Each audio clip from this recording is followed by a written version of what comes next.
নমস্কাৰ আমি চাই আছো টাৰ্গেট 500 সিৰিজৰ এপিসোড নম্বৰ 28 আৰু আপোনালোক সকলোকে স্বাগতম জনাইছো আমাৰ চেনেল হাব ব্ৰেইনলৈ সো আজিৰ পৰা আমি আৰম্ভ কৰিম MS word okay so MS word আমাৰ প্ৰথম আৰম্ভণি হৈছিল কেনেকৈ আমি জানো নিউজপেপাৰ বিলাকৰ লগত আমি দেখো হয় ফ্লায়াৰ্স বিলাক মাজত দিয়ে এডভাৰটাইজমেন্টৰ নামত কিবা সেলুন হওক ৰেষ্টুৰেন্ট হওক বা কিবা এনাউন্সমেন্ট থাকিলে নিউজপেপাৰৰ মাজত এনেকুৱা সৰু সৰু পেপাৰছ কিছুমান দিয়ে ৰাইট তেতিয়া দিনতে আপোনাৰ এটা মেগাজিন আছিল মেগাজিনখনৰ নাম হৈছিল পিসি ৱৰ্ল্ড মেগাজিনখনৰ মাজত কি কৰিছিলে এমএছ আপোনাৰ মাইক্ৰসফটে আপোনাৰ এমএছ ৱৰ্ডৰ সফটৱেৰ যোনখন সিডি ডিস্ক আছিল তাৰ লগত আপোনাৰ কম্বাইন কৰি মেগাজিনখনৰ লগত গোটেই ঘৰে ঘৰে ডিস্ট্ৰিবিউট কৰি দিছিল আৰু লাহে লাহে তেনেকৈ আপোনাৰ লোকসকলে এমএছ ৱৰ্ড এপ্লিকেশ্যনটো কি হয় কেনেকৈ হয় আপোনাৰ জানিবলৈ ধৰিলে আৰু তেনেকৈ গৈ আজি আমি ঘৰে ঘৰে আমি এমএছ ৱৰ্ড তেনেকৈ যেতিয়া পপুলাৰ হ'ল আজি আমি এমএছ ৱৰ্ড ঘৰে ঘৰে ইউজ কৰোঁ ঠিক আছে তো আজি আমাৰ ফাৰ্ষ্ট এপিসোড আৰু ফাৰ্ষ্ট এপিসোডটোত আমি বেসিক্যালি এমএছ ৱৰ্ডৰ হিষ্ট্ৰি ৰিলেটেড কিছুমান কোৱেশ্চনছ কেনেকৈ আৰম্ভ হৈছিল আপোনাৰ কি বেসিছত আপোনাৰ এমএছ ৱৰ্ড ডেভেলপ হৈছিল ক'ৰ পৰা ডেভেলপ হৈছিল এইটো আপোনাৰ হিষ্ট্ৰি ৰিলেটেড যোনবিলাক এমএছ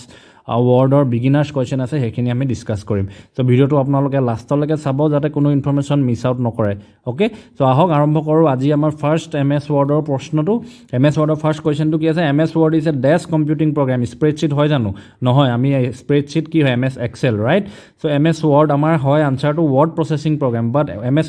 ৱৰ্ড প্ৰচেছিং প্ৰগ্ৰাম বুলি ক'লে কি হয় এটা প্ৰগ্ৰাম বা ছফটৱেৰ বা আপোনাৰ ডিভাইচ হওক য'ত আমি টেক্সটটো এজ এ ইনপুট দি আৰু সেই ইনপুটটো ওপৰত যেতিয়া আমি এডিটিং বা আপোনাৰ তাত ফৰমেটিং কৰিব পাৰোঁ আৰু তাৰ পিছত তাৰ যদি এটা আউটপুট আমি যেতিয়া উলিয়াব পাৰোঁ হেতুৱে হৈছে আপোনাৰ ৱৰ্ড প্ৰচেছিং প্ৰগ্ৰাম যোনটো আমি এমএছ ৱৰ্ডত কৰিব পাৰোঁ right so MS word is a word processing program so next আপোনাৰ কোৱেশ্চন আছে what is WYSIWYG in computing very important abbreviation or acronym আমাৰ ইন কম্পিউটিং ৱৰ্ল্ড কিন্তু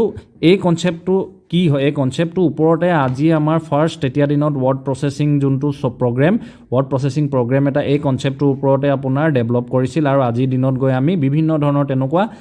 এডিটিং টুলছ আৰু ছফটৱেৰ ইউজ কৰি আছোঁ ৰাইট চ' ইয়াৰ কনচেপ্টটো কি আহে what you search is what you get what you see is what you get or what you save is what you get ইয়াৰ আনসাৰটো হ'ব what you see is what you get that means আপুনি যেতিয়া এটা text এটা বা কিবা এটা আপুনি যেতিয়া ৱৰ্ড প্ৰচেছিং প্ৰগ্ৰাম বা ছফটৱেৰত এন্ট্ৰি কৰে আপুনি এইটো ৰঙা কৰে নীলা কৰে বোল্ড কৰে আণ্ডাৰলাইন কৰে কিবা ডিজাইন দিয়ে এনিথিং যিয়ে ডিজাইন দিয়ে আপুনি তেনেকুৱাই দেখিব ডিসপ্লেত ৰাইট আৰু আপুনি যেতিয়া আউটপুট এটা বিচাৰিব বা প্ৰিণ্ট হওক যি হওক তেনেকুৱাই একজেক্টলি আউটপুট এটা পাব that means what you see is what you get so' এই কনচেপ্টটোৰ ওপৰতে আপোনাৰ আমাৰ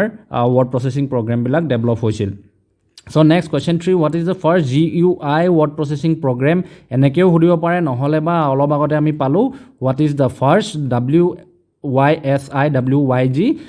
কম্পিউটিং প্ৰগ্ৰাম এনেকৈ যদিও সোধে তো আনসাৰ এটাই হ'ব আপোনাৰ ইয়াৰ আনসাৰটো হৈছে Bravo it's not MS word not Delta not Charlie সবচে ফাৰ্ষ্ট আপোনাৰ যোনটো ৱৰ্ড প্ৰচেছিং প্ৰগ্ৰাম ওলাইছিল সেই ৱৰ্ড প্ৰচেছিং প্ৰগ্ৰামটো হৈছে ব্ৰাভো চ' ব্ৰাভোৰ লগত ৰিলেটেড কিছুমান হিষ্ট্ৰী কেনেকৈ হৈছিল কি হৈছিল কুৱেশ্যনছ যদি চাওঁ কোনে ডেভেলপ কৰিছিল হু ডেভেলপড ব্ৰাভো আপোনাৰ চাৰ্লছ চিমিয়নি এখেতে ডেভেলপ কৰিছিল অ'কে চ' ৰিচাৰ্ড ব্ৰডিৰ ওপৰত আমি নেক্সট কিছুমান কুৱেশ্যনছত ডিছকাছ কৰিম লগতে এখেতৰ জেক গল্ডমেনৰ ওপৰতো ডিছকাছ কৰিম but Bravo was developed first by Charles Simonyi okay so' next আপোনাৰ কুৱেশ্যনটো কি আছে নেক্সট কুৱেশ্যন আছে when and where was আপোনাৰ ব্ৰাভো ডেভেলপড চ' ইয়াৰ অপশ্যনছ কেইটা কি আছে জেৰক্স PARC 1974 নে 1983 আৰু মাইক্ৰসফট কৰ্প 1974 or 1983 চ' এই আনসাৰটো হ'ব আপোনাৰ জেৰক্স PARC 1974 মিনছ আপোনাৰ ব্ৰাভো 1974ত আপোনাৰ ফাৰ্ষ্ট আপোনাৰ ডেভেলপ কৰা গৈছিল বাট আমি সকলোৱে নামটো শুনিছোঁ জেৰক্স নহয় জানো কেনেকৈ শুনো আমি জেৰক্স কপি যেতিয়া আমি উলিয়াওঁ বা জেৰক্স কপি তেনেকৈ নামটো শুনিছোঁ ৰাইট চ' জেৰক্স একচুৱেলি হয় কি এইটো এটা আপোনাৰ কোম্পানী হয় যোনটো কোম্পানীয়ে আপোনাৰ যিকোনো টেকন'লজি ৰিলেটেড আপোনাৰ প্ৰডাক্টছ বা তেনেকুৱা হাৰ্ডৱেৰবিলাক আপোনাৰ মেনুফেকচাৰ কৰে যেনেকৈ জেৰক্স এটা মেচিন যোনটো মেচিনত আমি ইমেজ হওক বা তেনেকুৱা আমাৰ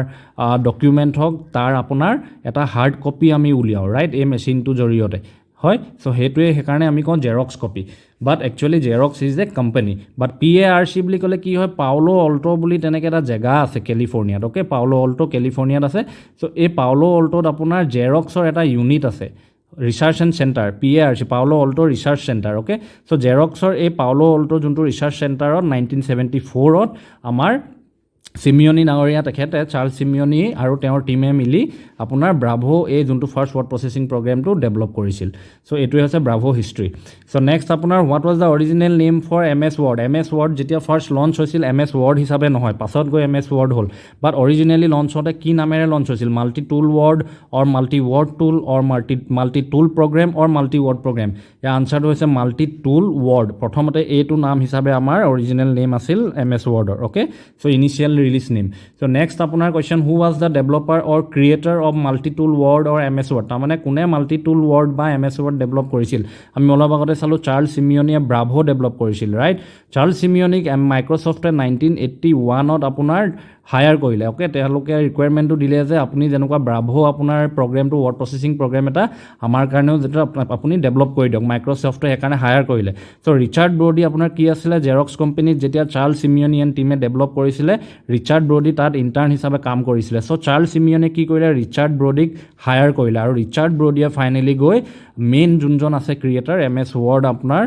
ৱৰ্ড প্ৰচেছিং প্ৰগ্ৰেমটো তেওঁ ডেভেলপ কৰিলে এই আনচাৰটো সেইকাৰণে হ'ব ৰিচাৰ্ড ব্ৰডি সো নেক্সট আপোনাৰ কোৱেশ্চন নম্বৰ 8 আছে name the operating system for which MS Word was first release MS Word প্ৰথম ৰিলিজ যেতিয়া হৈছিল তেতিয়া কোনটো প্ৰগ্ৰেমৰ কাৰণে অপাৰেটিং চিষ্টেমৰ কাৰণে ৰিলিজ হৈছিল Mac OS আমি জানো এপেলৰ কাৰণে DOS বুলি ক'লে আপোনাৰ ডিস্ক অপাৰেটিং চিষ্টেম ওকে কিছুমান চিষ্টেম বা কম্পিউটাৰ আছিল যোনবিলাক ডিস্ক অপাৰেটিং চিষ্টেমৰ বেচিছত বা based on disk operating system চলিছিল সো জেনিক্স কি হয় আপোনাৰ জেনিক্স এটা আপোনাৰ ইউনিক্স আপোনাৰ চিষ্টেম অপাৰেটিং চিষ্টেম তেতিয়াৰ যোনটো ইউনিক্স অপাৰেটিং চিষ্টেমৰ আপোনাৰ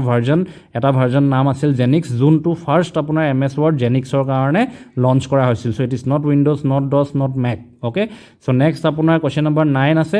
when was Word first release MS Word টো যেতিয়া আপোনাৰ জেনিক্স চিষ্টেমৰ কাৰণে ফাৰ্ষ্ট ৰিলিজ হৈছিল সো এই জেনিক্স চিষ্টেমৰ কাৰণে অক্টোবৰ 25 1983 ফাৰ্ষ্ট MS Word আপোনাৰ লঞ্চ কৰা হৈছিল ৰিলিজ কৰিছিল বাট উইণ্ডোজৰ কাৰণে কেতিয়া ৰিলিজ কৰিছিল সো এই 1983ত কি হয় আমি এতিয়া অলপ আগতে চালোঁ জেনিক্স ৰাইট জেনিক্সৰ লগত আপোনাৰ DOSৰ কাৰণেও 1983ত লঞ্চ হ'ল বাট 1985ত আমাৰ ক্লাছিক তেতিয়া দিনত ক্লাছিক আপোনাৰ Mac OS ক্লাছিক যোনবিলাক অপাৰেটিং চিষ্টেম এপল আপোনাৰ কম্পিউটাৰ্ছৰ কাৰণে তেতিয়া ক্লাছিক Mac OSত চলিছিল আৰু AT&T বুলি আপোনাৰ এটা কোম্পানী আছিল মাৰ্কেটিং কোম্পানী যোনে তেতিয়াতে ইউনিক্স আপোনাৰ অপাৰেটিং চিষ্টেম মাৰ্কেটিং কৰিছিল সো 85ত আপোনাৰ MS Word তেতিয়া এই চিষ্টেমটোৰ কাৰণেও ওলাইছিল সো 1988ত আপোনাৰ আটাৰী বুলিও তেনেকুৱা ছফ্টৱেৰ এটা আছিল 88ত আপোনাৰ এই আটাৰী আপোনাৰ ছফ্টৱেৰ নহয় অপাৰেটিং চিষ্টেমৰ কাৰণে আপোনাৰ MS-DOS লঞ্চ হৈছিল MS Word সো 89ত আপোনাৰ আমাৰ উইণ্ডোজৰ কাৰণে তেতিয়াতে ফাৰ্ষ্ট আপোনাৰ 89ত মাইক্ৰ'ছফ্ট ৱৰ্ড উইণ্ডোজৰ কাৰণে লঞ্চ হ'ল আৰু উইণ্ডোজৰ লগত তেতিয়া OS 2 বুলিও অপাৰেটিং ছফ্টৱেৰ এটা চিষ্টেম এটা আছিল সো ইয়াৰ কাৰণেও লগতে লঞ্চ হৈছিল ফাইনেলি 90ত গৈ আপোনাৰ একেই আপোনাৰ SOC বুলি তেনেকুৱা এটা ইউনিক্স অপাৰেটিং চিষ্টেম আৰু আপোনাৰ 2001ত যোনটো আমাৰ Mac OS ওকে আমাৰ এপল এতিয়া অপাৰেটিং চিষ্টেম যোনটো 2001ত গৈ MS Word লঞ্চ হ'ল বাট ফাইনেলি একচুৱেলি উইণ্ডোজ অপাৰেটিং চিষ্টেমৰ কাৰণে 1989 ইয়াৰ আনচাৰটো সো কোৱেশ্চন নম্বৰ 11 আমি নেক্সট এপিছড যোনটো এপিছড আমাৰ 29ত আমি চাম সো আমাৰ ভিডিঅ'টো চোৱাৰ বাবে ধন্যবাদ আৰু এপিছড 29ত আমি আকৌ লগ পাম